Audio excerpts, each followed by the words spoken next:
எல்லோருக்கும் வணக்கம். இன்னைக்கு நாம ஒரு சின்ன விதையோட பெரிய கனவ பத்தின ஒரு கதைய தான் பார்க்க போறோம். கேட்கறதுக்கு ரொம்ப சிம்பிளா இருந்தாலும் இதுக்குள்ள ரொம்ப ஆழமான ஒரு கருத்து இருக்கு. ஒரு சின்ன விதை அது நிஜமாவே ஒரு பெரிய மரமா மாற முடியுமா? என்ன நினைக்கிறீங்க? வாங்க இந்த கேள்விக்கான பதில நம்ம கதையோட ஹீரோ கூட சேர்ந்து நாமளும் தேடலாம். இந்த கதை ஒரு சின்ன கிராமத்துல ஆரம்பிக்குது. அங்க முத்துன்னு ஒரு விவசாயி இருக்காரு. அவர் ஒரு விதைய நடுறாரு.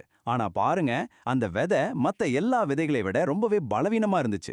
அதோட ஆரம்பமே ஒரு பெரிய சவாலா தான் இருந்துச்சு. அந்த விதைக்குள்ளேயே ஒரு பெரிய சந்தேகம். அது தனக்கு தானே கேட்டுக்குது, என்னால ஒரு பெரிய மரமா வளர முடியுமான்னு. பாருங்க, இங்க தான் கதையோட முக்கியமான போராட்டமே ஆரம்பிக்குது. அதுக்குள்ள சந்தேகம்னா வெளியில இருந்தும் பிரச்சனை தான். மத்த விதைகள் எல்லாம் அதை பார்த்து கிண்டல் பண்ணுது.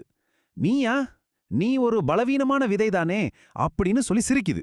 நம்மள சுத்தி இருக்கிறவங்களோட நெகட்டிவ் எண்ணங்கள் நம்மளை எப்படி பாதிக்கும்னு இதிலிருந்தே தெரிஞ்சுக்கலாம் இல்லையா? ஆனா இங்க தான் கதையில ஒரு ட்விஸ்ட். ஒரு பக்கம் மத்த விதைகள் எல்லாம் நீ ரொம்ப வீக், உன்னால வளரவே முடியாதுன்னு சொல்லி கிண்டல் பண்ணுது. ஆனா இன்னொரு பக்கம் அந்த சின்ன விதை தனக்குள்ள என்ன சொல்லிக்கிச்சு தெரியுமா?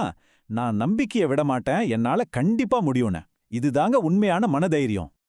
இந்த கிண்டல் கேலி எல்லாம் ஒரு பக்கம் இருந்தாலும் இயற்கை அதோட வேலைய சரியா செஞ்சது. மழை பெஞ்சது, சூரியன் உதிச்சது, காத்தும் அடிச்சது. இந்த இயற்கை சக்திகள் எல்லாம் சேர்ந்து உதவ அந்த விதை மெல்லமா முளைக்க ஆரம்பிச்சது. இப்போ அது ஒரு சின்ன செடியா மாறிடுச்சு. ஒரு சின்ன செடியா வளர்ந்ததுக்கு அப்புறமும் கிண்டல் நிக்கல. ஆனா நம்ம செடியோட மனசு இன்னும் உறுதியாயிடுச்சு. அது தனக்குள்ளேயே சொல்லிக்கிச்சு, நான் முயற்சி பண்ணா போதும், கண்டிப்பா வளர்ந்துடுவேன்னு. இந்த ஆட்டிடியூட் தான் ரொம்ப ரொம்ப முக்கியம். அப்படியே நாட்கள் போச்சு.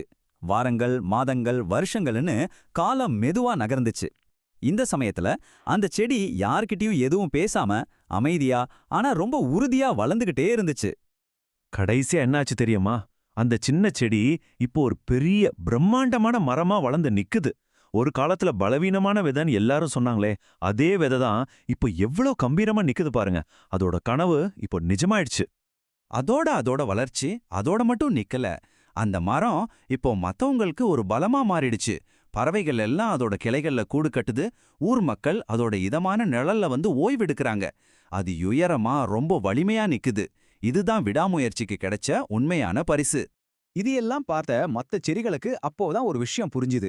அதுங்க எல்லாம் சேர்ந்து என்ன சொல்லுச்சுங்கன்னா, உண்மையான பலம் உடம்புல இல்ல, அது மனசுல தான் இருக்குன்னு. இதுல இருந்து என்ன தெரியுது? யாரையும் அவங்க வெளிப்புற தோற்றத்தை வச்சு எடை போடவே கூடாது. ஆக இந்த கதையோட முக்கியமான நீதி என்னன்னா தன்னம்பிக்கை. நம்ம மேல நமக்கு நம்பிக்கை இருந்தா போதும், நாம எவ்வளவு சின்ன ஆளா இருந்தாலும் சரி, பெரிய பெரிய விஷயங்களை சாதிக்க முடியும். அந்த சின்ன விதையோட பயணம் நமக்கு கத்துக் கொடுக்கிற